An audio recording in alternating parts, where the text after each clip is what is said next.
Welcome to the Essex Riviera. Welcome to Clacton upon Sea.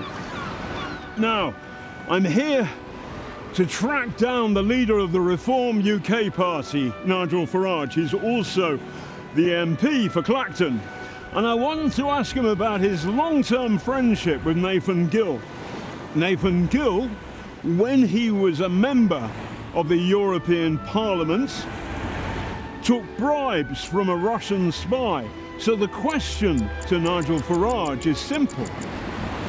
Mr. Farage, who introduced Nathan Gill to the Russian spy?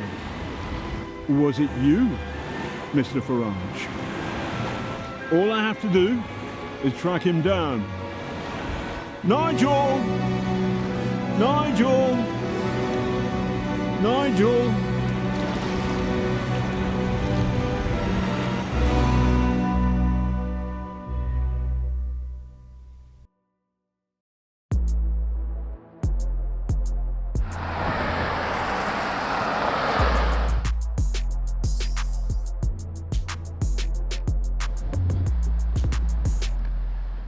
So to be honest with you, I'm stumped.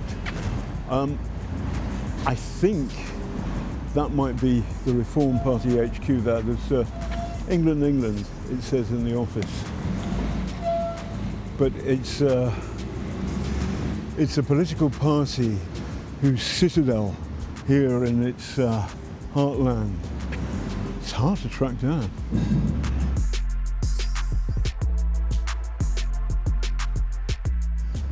So the headquarters of the Reform Party UK is in this rather delightful grey building behind me.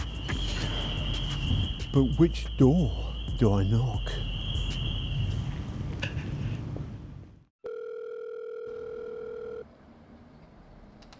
So I'm Martin Shipton, I'm the Associate Editor of Nation.com. Now, did you know Nathan Gill? I knew him pretty well, actually, yes, over a period of some years, even before he was elected to the European Parliament and also to what was the National Assembly for Wales. But then I quickly became aware, because I was interested in who this fellow was, that he'd got this connection with the Mormon Church, and he was a bishop in the Mormon Church. And, frankly, people were saying to me he was a bit of an oddball. Nigel Farage and he, were they close?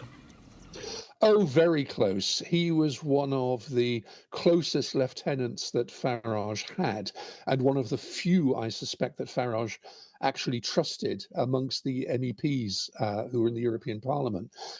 Nathan Gill, was sort of characterised really as a bit of a puppy dog, and he was very much a sycophant to Nigel Farage.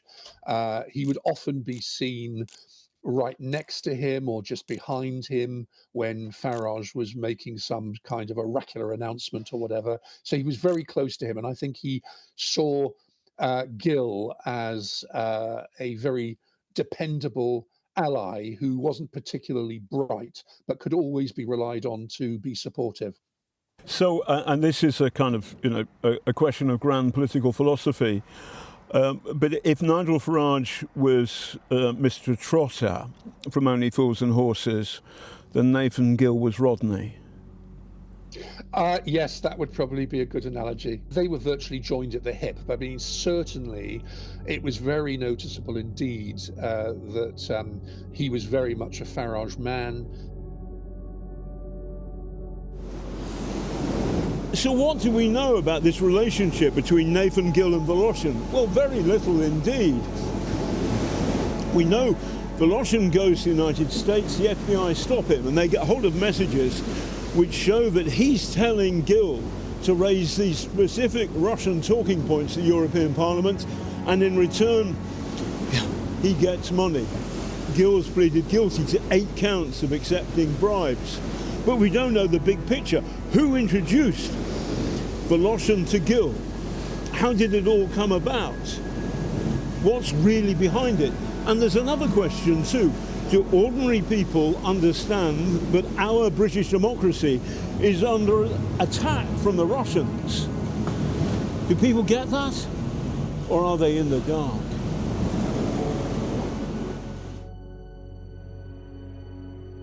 Hi, hello, can I ask you a question? Is it all right for British politicians to accept bribes?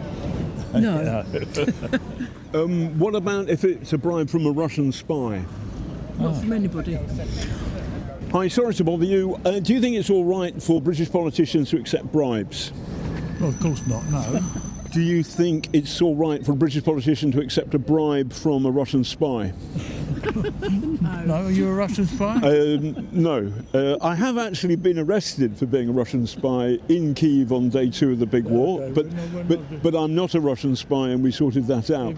But Nigel Farage's pal Nathan Gill has pleaded guilty, when he was a member of the European Parliament, to accepting money from a Russian spy, and he's being sentenced later this month. Right. Does that worry you at all? It does, because we're voting reform next. We just voted reform last time. We're voting reform next time. Is it all right for British politicians to accept bribes? No, definitely not.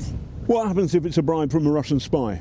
Worse still. Yeah. Worse still. Did you know that Nigel Farage's friend Nathan Gill has done exactly that, and he's pleaded guilty to accepting bribes from a Russian spy? He's going to be sentenced. No. Lock him up. Lock him up. Did you vote Reform last time? No, I didn't. And I didn't vote Labour either.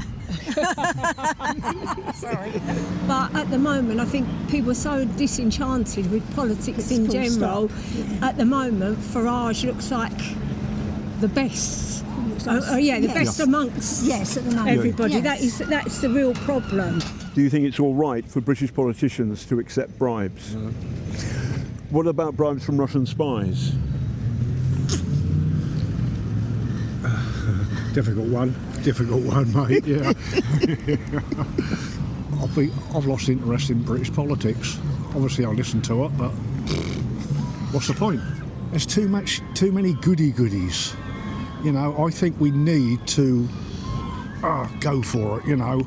Let's upset everyone for 6 months, but let's get this country back to where it was.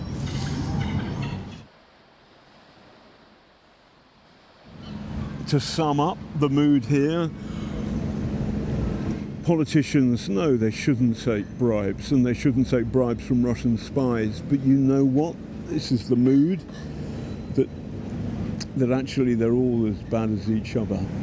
I'm not sure this story is cutting through.